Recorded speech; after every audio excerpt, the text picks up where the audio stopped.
crazy because I was a guy like I was cool with people, but I always knew when it get in between them lines, it's smoke because we all fighting for the same shit. We all trying to be at the top. For sure. And we all trying to get the recognition that we the best player in the fucking country. For sure. Now it's like, these motherfuckers trying to collab. They trying to be like, they trying to have fun, like, and like get exposure more than like compete and be the best, you know? Because now exposure is damn near just as important as anything else. 1000%. Building your brand. Yeah. I'm like, what the fuck? Kids got brands and like coming out, and that carries them into the NBA now. And it's just like, damn, like, that's different. Can you imagine what our life would be like right now? Like, we got a great life. Yeah, right? of course. We're blessed. I'm very happy for where I am. Yeah, for sure.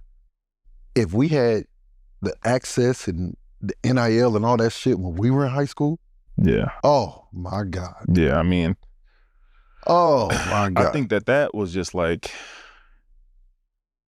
that's something that is just, I think it's being a little misused a little bit too, but it takes away from like the grind of the sport in itself. Like, it takes away from like, I'm hungry in college. Like, it's 11 p.m. Like, I'm hungry as hell. Like, I don't know where I'm going. That takes like, you know, so I'm gonna go to the gym and shit. I gotta go to the gym and get a snack or some crazy, you know, kids right now, like kids got any car they want. Any car just because you can go to a big school, you can get any car you want. Like, you can live any life you want. Like, it's just like, I don't know.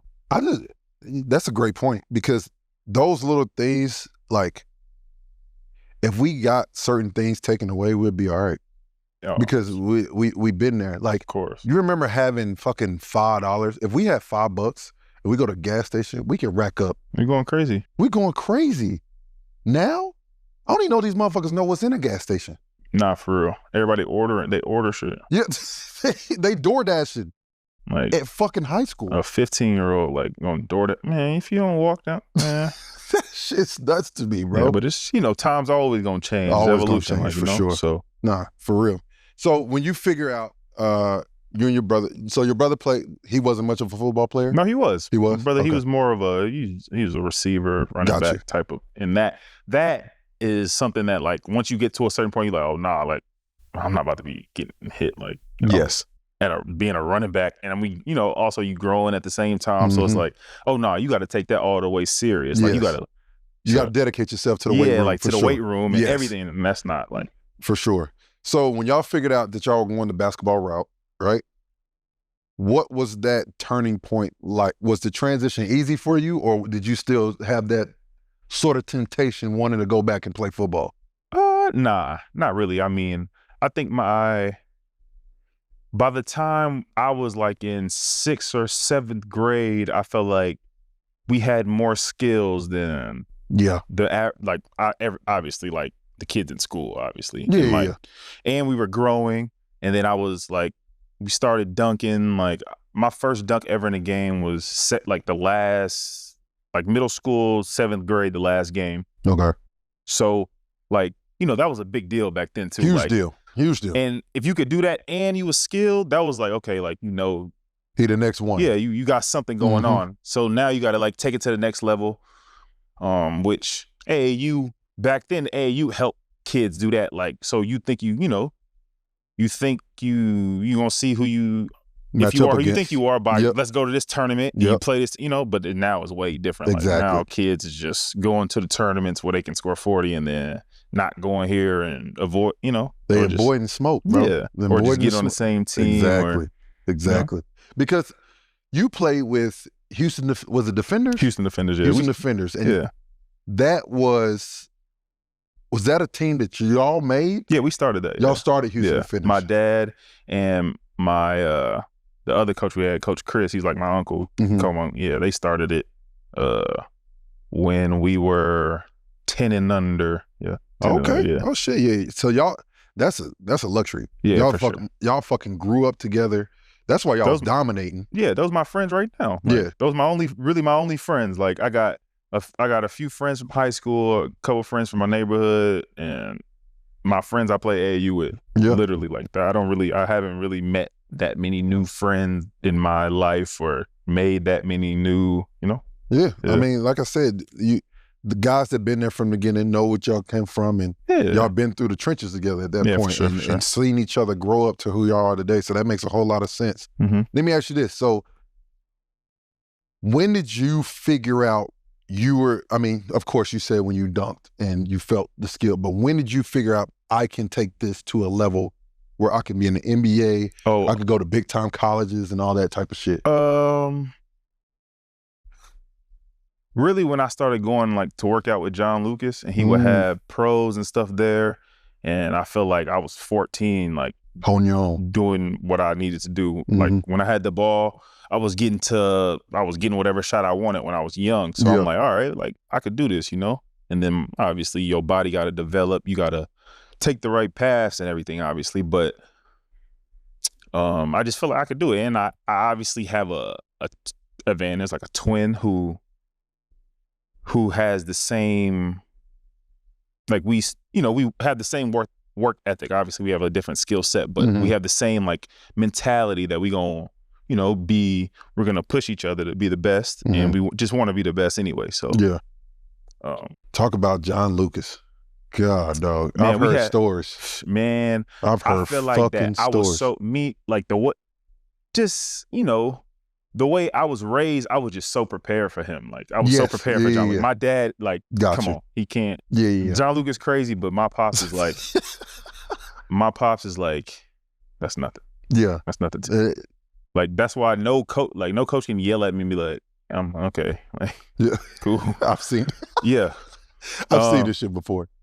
Yeah. So, but it's just battles. Like you can go in there, LeBron will be in there, or I remember TJ Ford being in there when he was coming back, and I think I was like in maybe 8th grade, and him and Drew was like kind of going back and forth. And I'm like, damn, like, okay, this I gotta get ready. Okay. So it's just somebody like that every day in there, college guy every day. So I'm in 8th grade going in there. We play one-on-one for an hour. So you hold on, so you realize like, okay, like, I can't. You develop some confidence. Like I'm special, for sure. Yeah. I want you to talk about how important you felt like, and you elaborate on then a little bit, but like, how important do you think that is now for kids to play guys not their age, test themselves against older players, college players, NBA players? Because for me, and you speak for yourself, like, I think, because I played 17 and under since I was 14. Got to. That's the only way. Because if I'm sitting here dominating, how are you getting better? But nowadays, I think it's way different now. I think like wherever you can put up the most, like if you can go score 40, you play 16 and under, so you can put it on the internet and it go viral or whatever, I think that helps a lot more like than it should. But I think that helps. That's a valid point, bro. But yeah, like back in the day, like if you was really somebody, like you're not playing. You're not playing. I don't think I ever played a 15 and under game. Like what is that? Like that's crazy. Yeah. I swear. I don't play unless I was like 12 and under. Yes. Like when we was 12 and under, we was playing 14 and under and 15 and under. Obviously we didn't always win or whatever, but we was definitely playing too great. There's no point of like if you playing your age and you win, you just you going doing something you're supposed to do. Yeah. Like, so 1000%. And I think that's something that's for sure missing. But you put it in another perspective, they're looking to see what that number is, how many points you got. For sure. They don't even give a fuck who it's on. Like, bro, I have seen so many highlights, and I'm like, oh, damn, this motherfucker cooking. But then I look at who he playing, I'm like, they all got different jerseys on. Who the fuck? Who is this? Nah, for real though. It's crazy. It's crazy. I think it's one of the things that you made a good point earlier, that I'm glad I was a part of that era. Yeah. Where it was very competitive. You had to compete against the best, and we just ticked a little differently than they do now. And like I said, the game's evolving. These kids are way more skilled at younger ages than I don't know. Maybe. They have more access. Let's say they have more access. They have more access, but like skill is just not as necessary as it used to be. True.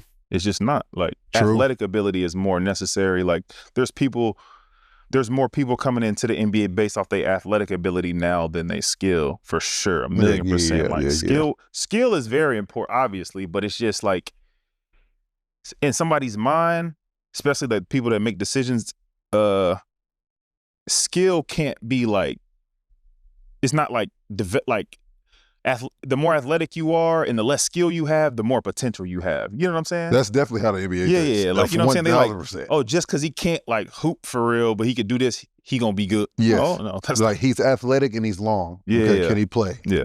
No, but he's athletic. Yeah, he's so like, we gonna give him a little chance at least. How many times you ran into that shit? Man. What? Shit. I can't count. Shit crazy as hell. The summer is here. That means more sun, more light, and more time with your friends and family. And you already know you do not want to be inside cooking, and that's where Factor got you. And Factor has made my life easy with chef-crafted meals, dietitian approved, and on top of that, ready within minutes. The meals always arrive fresh and ready to eat, so it makes it easy for my active lifestyle as a pro hooper. Factor isn't boring like your other meal preps. They offer you 45 different menu options weekly. And these options include Protein Plus, Calorie Smart, and Keto, and many other options. From a nutritious breakfast to a premium dinner and even desserts, Factor got you on every meal. My favorite dish is creamy lemon pepper chicken, and another go-to for me is a cranberry apple pork chop. Every Factor meal has been great so far, and they're ready within minutes, whether I've been in a rush for practice or a game. Get started at factormeals.com/RYR50off and use code RYR50off to get 50% off plus free shipping on your first box. That's code RYR50off at factormeals.com/RYR50off for 50% off plus free shipping. Factormeals.com/RYR50off